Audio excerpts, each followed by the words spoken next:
সকলকে আমার প্রণাম এবং ভালোবাসা। অ্যাস্ট্রো এডুকেশন প্রদ্যুৎ এই চ্যানেলে আজকের টপিকটি যেটা বলবো সেটা হচ্ছে যে মানুষগুলি বিছানায় একেবারে হাত পা ছড়িয়ে শুয়ে থাকে, সারা বিছানার দখল নিয়ে শুয়ে থাকে, কাউকে সে বিছানার মানে স্পর্শ করতে পর্যন্ত সে দিতে চায় না, এমন হয়ে তার ঘুমায়, বা কেউ ঘুমলেও সে তার পাশ থেকে উঠে যেতে বাধ্য হয়, বিছানার দখল নিয়ে ঘুমায় এতটাই। এই ধরনের মানুষরা কোন গ্রহের আন্ডারে থাকে এবং এদের ভাগ্য কর্ম জীবন কেমন হয় তারই আলোচনা করব। আলোচনায় প্রবেশের আগে আপনাদের কাছে ছোট্ট একটি অনুরোধ, আপনারা প্লিজ চ্যানেলটিকে সাবস্ক্রাইব করুন, পাশে থাকা বেল আইকনটি আপনারা বাজিয়ে রাখুন এবং আপনার প্রিয়জনের সঙ্গে ভিডিওটিকে অবশ্যই শেয়ার করুন। হ্যাঁ, আপনার মূল্যবান কমেন্ট অবশ্যই করবেন।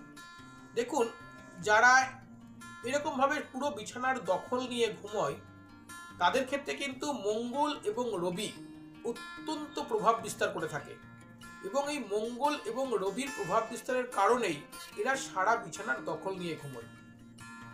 আর এরা দেখবেন যে কোনো কাজ এরা যে কোনো মূল্যে হাসিল করতে চায়, এর জন্য কাজের পরিণাম কি হবে তা কিন্তু এরা পরোয়া করে না, এদের এনি হাউ সেই কাজটা এদেরকে করতেই হবে, এরকম মানসিকতার মানুষ কিন্তু এরা হয়ে থাকে। আর যে কোনো জায়গায় যে কোনো কথা কিন্তু এরা বলে পারে, নিজের কথার উপরে এরা কন্ট্রোল করতে কিন্তু একেবারেই পারে না।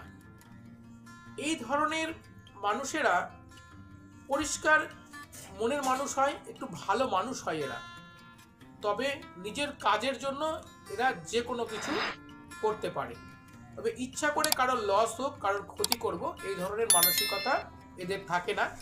এরা জীবনে কোনো জিনিস পাওয়ার জন্য অনেক সংঘর্ষ করে, এবং যদি জীবনে প্রচুর সংঘর্ষ থাকে যাদের জীবনে, তারা কিন্তু যদি এই ধরনের স্টাইলে ঘুমান, সেখান থেকে কিন্তু আপনারা জীবন সংগ্রাম থেকে খুব সহজে কিন্তু মুক্তি লাভ করতে পারবেন। এছাড়া এইভাবে যারা ঘুমোয় তাদের দেখবেন নিজের প্রতি একটু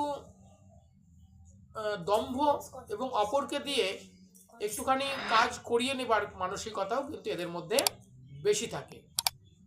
ভিডিওটি যারা দেখলেন সকলকে আমি আরও একবার অনুরোধ করব, আপনারা প্লিজ চ্যানেলটিকে সাবস্ক্রাইব করবেন এবং পাশে থাকা বেল আইকনটি অবশ্যই বাজিয়ে রাখবেন।